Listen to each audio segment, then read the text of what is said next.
तो बच्चों अभी तक हमने सारी चीजें क्लियर कर दी और लास्ट वीडियो में मैंने आपको बता दिया कि एरिया वेक्टर और इलेक्ट्रिकल फील्ड जो होता है वो कैसे डिफाइन करते हैं, और जो फ्लक्स में कॉस थीटा होता है उसमें थीटा को कैसे डिफाइन करते हैं, कैसे निकालते हैं, सारी चीजें बहुत अच्छे से एक्सप्लेन की है मैंने लास्ट वाले वीडियो में। ठीक है, अगर नहीं देखा है तो सबसे पहले वो वीडियो देखो, वरना ये डेरिवेशन आपको समझ में नहीं आएगा। ठीक है, और मैं मान के चल रहा हूं कि आपने देख लिया है। तो अब देखो जो अगला टॉपिक है वो है गाउस की प्रमेय के अनुप्रयोग। अब यहां पर हम पढ़ेंगे गाउस की प्रमेय के अनुप्रयोग, और अनुप्रयोग में कई डेरिवेशन आएंगे आपके। तो उनमें से जो पहला डेरिवेशन हम एक वायर लेंगे, उस वायर से नजदीक में कोई एक पॉइंट लेंगे, उस पॉइंट पर हम लोग क्या कहेंगे, एक वैद्युत क्षेत्र की तीव्रता निकालेंगे। यहाँ पर अनंत लंबाई के आवेशित तार के निकट वैद्युत क्षेत्र की तीव्रता, इसका डेरिवेशन हम लोग यहाँ पर करेंगे। सबसे पहले डायग्राम बना लेते हैं। डायग्राम बनाना मैंने आपको सिखाया था लास्ट लेक्चर में, फिर रिपीट कर रहा हूं, ठीक है, देख लेना उसे। तो अब देखो हमारे पास क्या है, एक वायर है। आप गौर से देखो, जो वायर होती है, मान लो कोई भी इलेक्ट्रिकल वायर है, कोई भी तार है जो घरों में हम लोग यूज करते हैं ना फ्रिज वगैरह चलाने के लिए, जो तार होती है अगर आप उसे छील कर देखोगे, उसकी पीवीसी उतार के देखोगे तो कुछ इस तरह की होती है, उंगली की तरह गोल होती है। ठीक है, गोल और ठोस होती है, ऐसी तो होती है। तो यानी एक बेलन के आकार की होती है, ऐसी तो होती है। तार कैसी होती है, एक बेलन के आकार की। तो मैं क्या कर रहा हूं, एक डायग्राम बना रहा हूं। ये है एक वायर, यहां पे क्या होगा, सर्कल लगे हुए होंगे, कोई वायर है तो, और ये वायर जो है वो अनंत लंबाई की है, मतलब बढ़ते जा रही है, हमें नहीं पता कितने लंबाई की है। तो हम लोग क्या करेंगे, इसे मानेंगे, मान लेंगे क्या कि ये L लंबाई की है। तो अब गौर से देखो, मैंने आपको चीजें समझाई थी कि इलेक्ट्रिकल फील्ड को कैसे मेंशन करना है और एरिया वेक्टर को कैसे मेंशन करना है। तो मान लीजिए ये पहली सरफेस क्या है, S1 है, और ये दूसरी सरफेस क्या है, S2 है, और ये तीसरी सरफेस क्या है, यहाँ पर S3 है, ये वाली सरफेस। ठीक है, ये क्या है, S3 है। अब यहाँ पर देखो इलेक्ट्रिकल फील्ड की डायरेक्शन मैंने आपको बताई थी कैसे मेंशन करनी है। अंदर की ओर कभी मेंशन नहीं करते हैं, हमेशा क्लोज सरफेस में बाहर की ओर क्या होता है, इलेक्ट्रिकल फील्ड होता है। ये बात समझ में आ गई। तो हमेशा कैसे दिखाएंगे इलेक्ट्रिकल फील्ड, बाहर की ओर जाता हुआ, कौन सी सरफेस में, क्लोज सरफेस में, और बेलन क्या है, एक क्लोज सरफेस है। बात समझ में आ गई। अब गौर से देखो एरिया वेक्टर कैसे दिखाएंगे। एरिया वेक्टर, ये एक रिंग सर्कल है, सर्कल, तो सर्कल का एरिया वेक्टर कैसे, मैंने आपको बताया था परपेंडिकुलर टू द सरफेस, तो इस साइड में जाएगा, तो इसका क्या हुआ, area vector ds1, vector ds1, और इसका एरिया वेक्टर इस साइड में जाएगा तो कितना हुआ, वेक्टर ds2।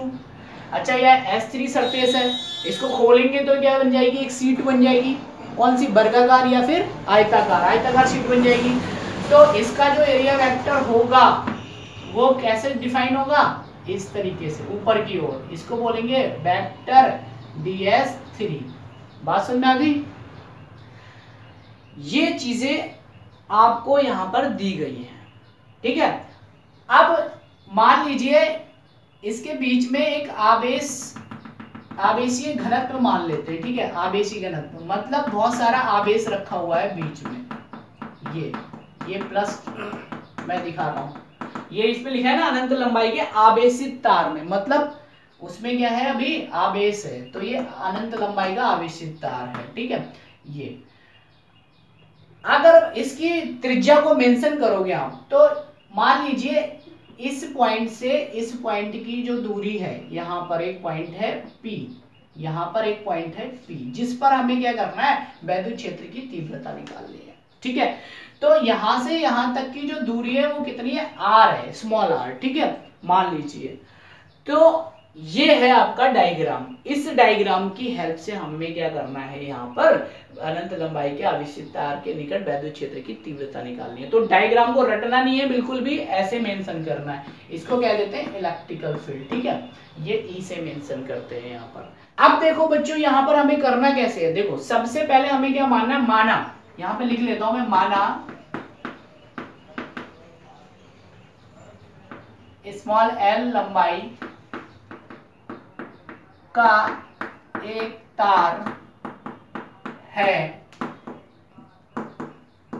जिस पर रेखीय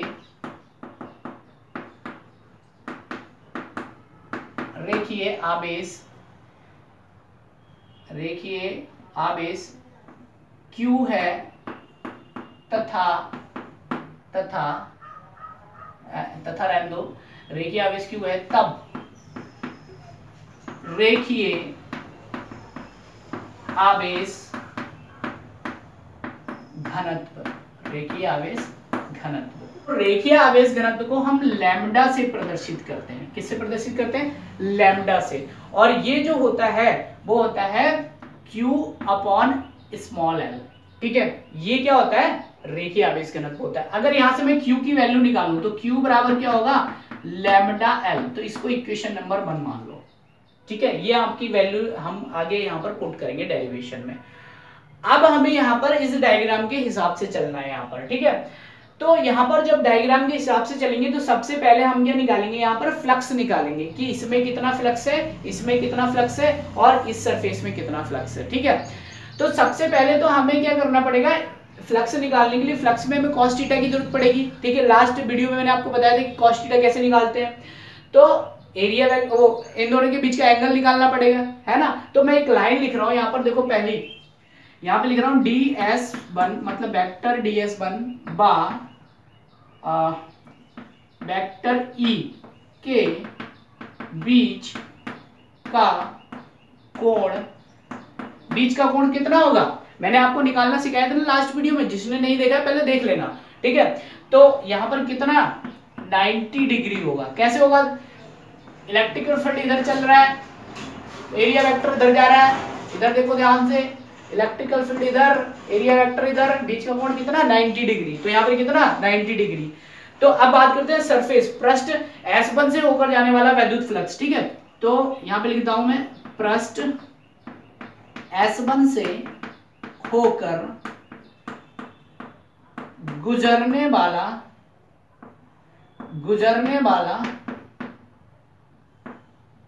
फ्लक्स, इसको मैं मेंशन कर रहा हूं 1 से। ठीक है, तो φ1 is equals to vector E delta S1 cos theta. तो यहां पर देखो वेक्टर E तो ऐसे ही रहेगा, डेल्टा S1 भी ऐसे ही रखते हैं, cos थीटा यानी कि cos 90, यानी ये कितना हो गया टोटल 0, यानी फ्लक्स कितना आया 0। ऐसी सेम हम लोग क्या करेंगे इस सरफेस के लिए करेंगे। तो यहां पर देखो क्या है, ds2 वेक्टर ds2 बा इलेक्ट्रिकल फील्ड E के बीच का कोण, यहां पर देखो बीच का कोण। अब यहां पर देखो बीच का कोण कितना, फिर से वही 90 डिग्री, ये इलेक्ट्रिकल फील्ड इधर, एरिया वेक्टर इधर, बीच का कोण कितना 90 डिग्री। तो यहां पर अब लिखेंगे पृष्ठ S2 से होकर जाने वाला फ्लक्स। अच्छा, यहां पर देखो फ्लक्स कितना होगा, इसको मैं φ2 से डिनोट कर रहा हूं। ठीक है, यहां पर कितना φ2, तो यहां पर कितना E delta S2 cos theta, यानी E डेल्टा S2 cos 90, यानी कितना 0। फिर से वही आ गया सेम, 0 यहां से भी और 0 यहां से भी। अब बीच वाली सरफेस बची आपकी कौन सी, ये वाली सरफेस। अब इसका निकाल लेते हैं। तो इसके बीच का सबसे पहले क्या निकालना पड़ेगा, हमें एंगल निकालना पड़ेगा। ठीक है, तो यहां पर देखो क्या है, सरफेस S3 ऐसे लिख देता हूं मैं, एरिया वेक्टर ds3 बा इलेक्ट्रिकल फील्ड E के बीच का कोण, बीच का कोण कितना है ध्यान से देखो 0 रहेगा ना। इसी साइड में क्या चल रहा है एरिया वेक्टर, यहां देखो मान लो इस साइड में क्या चल रहा है एरिया वेक्टर और इसी साइड में क्या चल रहा है इलेक्ट्रिकल फील्ड। तो इन दोनों के बीच का कोण कितना 0, तो 0 मैंने मेंशन कर दिया यहाँ पर। ठीक है, अब गौर से देखो यहाँ पर मुझे क्या करना पड़ेगा, जैसे पृष्ठ S3 से होकर जाने वाला निकालना पड़ेगा, जैसे S1 और S2 से निकाला है। तो यहाँ पे लिख रहा हूं मैं पृष्ठ S3 से गुजरने वाला फ्लक्स, गुजरने वाला फ्लक्स कितना, फाई 3, कितना, फाई 3। अच्छा यहां पर देखो फाई 3 यानी इसको फिर से वैसे ही मेंशन करेंगे DS3 और cos थीटा। तो यहां पर अगर मैं फाई 3 की वैल्यू निकालूं, फाई 3 बराबर E डेल्टा S3 cos 0, यही तो हुआ। तो यहां पर जब ये cos 0 हो गया तो यहां पर cos 0 की वैल्यू कितनी, 1 होती ना, 1, यही तो होती है। तो यहां तो वैल्यू हो गई कितनी, 1, E into delta S3 into 1। अच्छा यहां पर अब देखो, यहां पर क्योंकि यहां पर वैल्यू क्या, वहां पर तो सीधे सीधे 0 हो जा रहा था तो हमने कुछ मेंशन नहीं किया यहां पर। अब क्या है, S का मतलब क्या है, एरिया है, मतलब क्षेत्रफल है। किसका क्षेत्रफल, ये बीच वाले एरिया का क्षेत्रफल। अब इसका क्षेत्रफल अगर हमें निकालना है, यहां पर इसका क्षेत्रफल अगर हमें निकालना है तो हमें क्या करना पड़ेगा, इसकी लंबाई और चौड़ाई हमें पता होनी चाहिए, क्योंकि अगर हम इसे ऐसे खोलेंगे तो ये आयताकार शीट बनेगी और आयताकार शीट में लंबाई और चौड़ाई, लंबाई इंटू चौड़ाई क्या होता है, उसका क्षेत्रफल होता है। ठीक है, तो अब गौर से देखो, हमने पहले ही माना था कि अनंत लंबाई का है, मतलब इसकी लंबाई कितनी, L है, L लंबाई मानी थी ना, इस पूरे की लंबाई कितनी मानी थी, L लंबाई मानी थी इसको। ठीक है, तो अब गौर से देखो, अगर ये गोल सीट है, मैं इसे ऐसे खोलता हूं, ऐसे खोलूंगा तो ये कुछ इस तरह की सीट बनेगी, ऐसे करके, गौर से देखो ऐसे बनेगी ना सीट, और ये वाली लंबाई क्या हो जाएगी, L लंबाई हो जाएगी, ये वाली, यही तो है लंबाई, देखो L लंबाई हो जाएगी। अब ये जो चौड़ाई है, ये चौड़ाई कैसे मेंशन करेंगे, ध्यान से देखो, ये जब गोल है, ऐसे करके गोल सीट है ना, ये गोल सीट, अगर मैं ऐसे खोलूंगा तो आयताकार सीट बन गई। तो गौर से देखो, ये जो यहां पर जो गोल है, ये वाला, ये जो हिस्सा है, इसकी परिधि यानी कि इस वृत्त की परिधि के बराबर ही तो इसकी चौड़ाई होगी, है ना, बराबर होगी ना, देखो परिधि तो बन रहा है, तो इस परिधि के बराबर जब चौड़ाई होगी तो परिधि के लिए सूत्र क्या होता है, 2 पाई r। तो परिधि का सूत्र कितना है, 2 पाई r, तो यानी इसकी जो चौड़ाई होगी वो कितनी होगी, 2 पाई r। बात समझ में आ गई। तो अब यहां पर अगर डेल्टा S3 की बात करें तो कितना, इसका क्षेत्रफल कितना हो जाएगा, 2 पाई RL, यानी 2 पाई RL, ये आ गया।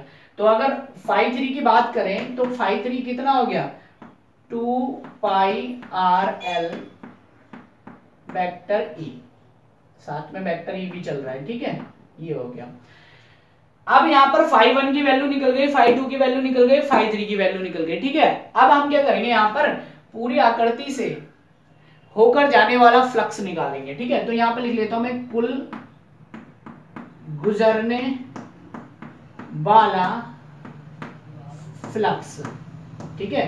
अब देखो कितना वैद्युत फ्लक्स आया, कुल के लिए निकालेंगे तो मैं सीधे लिख रहा हूं फाई E, यानी इलेक्ट्रिक फ्लक्स, ठीक है। और कुल निकालना है तो हमें क्या करना पड़ेगा, सारे फ्लक्स को जोड़ना पड़ेगा। तो हम क्या करेंगे, यहाँ पर phi 1 plus phi 2 plus phi 3, यही तो करना पड़ेगा यहाँ पर, ठीक है।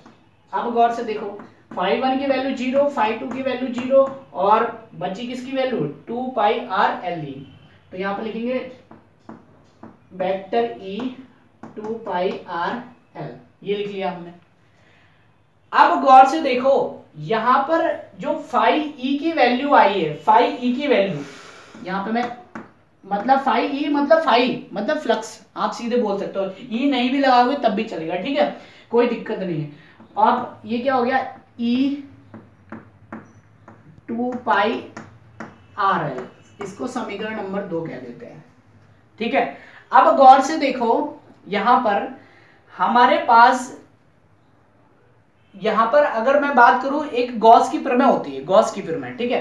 तो गॉस की प्रमेय की अगर बात करें हम लोग, यहां पे लिख रहा हूं मैं, अगर मैं गॉस की प्रमेय की बात करूं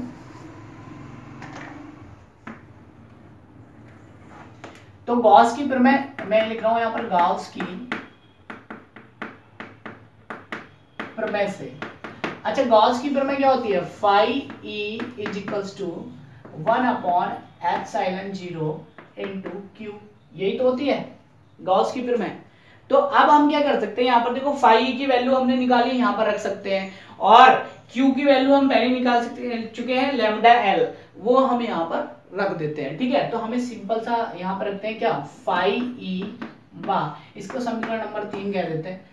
फाई ई बा क्यू का मान समीकरण 3 में रखने पर इसमें रख लेते हैं। तो आप गौर से देखो, फाई की जगह पे E vector E 2 pi R L बराबर 1 upon epsilon into lambda L, ये तो रखेंगे। तो अब इसको थोड़ा इधर उधर करना है, बस हमें ई का मान निकालना है, वैद्युत क्षेत्र निकालना है, तो इस साइड में रखेंगे, बाकी सबको उधर भेज देंगे। तो यहाँ पर vector E is equals to 2 pi R L multiply में नीचे जाएगा तो डिवाइड में हो जाएगा। ठीक है, तो यहाँ पर कितना, यहाँ पर मैं लिख सकता हूँ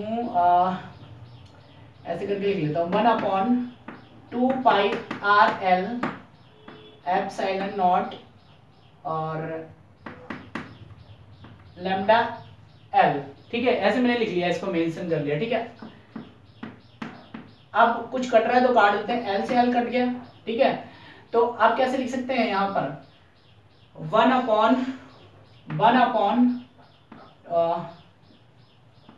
2 pi epsilon 0 lambda upon R. देखो ध्यान से, सेम वैसे लिखा है जैसे लिखा हुआ है, बस थोड़ा इधर उधर करके लिखा है। ठीक है, अब गौर से देखो, यहाँ पर अगर हम न्यूमेरिकल करेंगे तो 1 अपॉन 2 पाई एप्सिलॉन नॉट की वैल्यू निकालनी पड़ेगी हमको, जो कि हमें पता नहीं है। हमें पता क्या है, पता यह है 1 अपॉन 4 पाई एप्सिलॉन नॉट, इसकी वैल्यू कितनी होती है, 9 इंटू 10 टू द पावर 9, है ना, ये हमें पता है पहले से ही।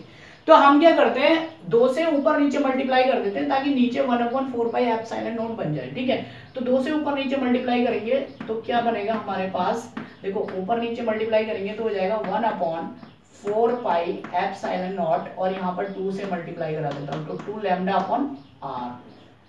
ये हमें प्रूफ करके लेकर आना था। तो गौर से देखो, पूरा डेरिवेशन बहुत इजी तरीके से हो गया है। ठीक है, कई बार क्या होता है समाकलन से भी करते हैं लोग, तो समाकलन से थोड़ा सा आपको डिफिकल्ट भी पड़ सकता है। तो मैंने आपको बहुत इजी तरीके से यहाँ पर समझाया है, और सारे डेरिवेशन मैं आपको बहुत इजी तरीके से समझाऊंगा, बस आपको अच्छे से समझना है।